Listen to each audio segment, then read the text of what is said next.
On se retrouve pour un jour une auto encore une fois. Le lendemain des 50 ans de la mort de Jimi Hendrix.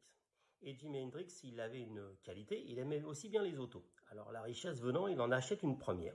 En 68, il l'achète dans l'Ohio, et c'est un de ses roadies qui l'emmène en Californie parce qu'il est parti là-bas travailler et dans une petite maison qu'il a louée à Topanga Canyon. Le roadie passe 2 jours sur la route pour lui emmener la voiture, il la récupère et là, Jimi devient monsieur 6 minutes. Et pourquoi 6 minutes? Parce qu'il prend la voiture, et ah oui, j'ai oublié de vous préciser, Jimi il avait un petit souci, c'est-à-dire qu'il mettait tout le temps les lunettes de couleur, mais c'est surtout qu'il était myope comme une taupe on dit. Et donc comme il faisait attention à son look, il les mettait pas, ça l'embêtait, et même surtout quand on s'approchait de lui, il avait tendance à les enlever parce qu'il voulait pas qu'on voit qu'il avait des lunettes de vue. Donc il va faire un tour, et sans les lunettes. C'est-à-dire qu'il coupe un peu fort un virage, il prend une pierre et il arrache la moitié de la voiture.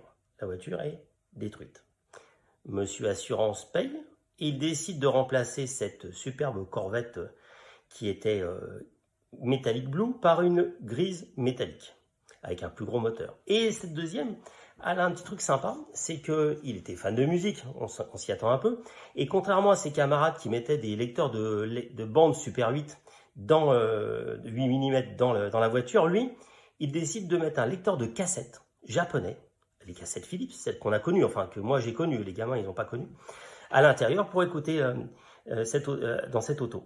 Donc ça c'est le côté sympa, il va l'utiliser, la voiture on la verra à Woodstock, on la verra aussi dans Harlem, à côté de son studio d'enregistrement, et puis il partira en Europe, il mourra en Europe, et à ce moment-là on perdra la trace de cette voiture. Peut-être un jour on retrouvera sa trace.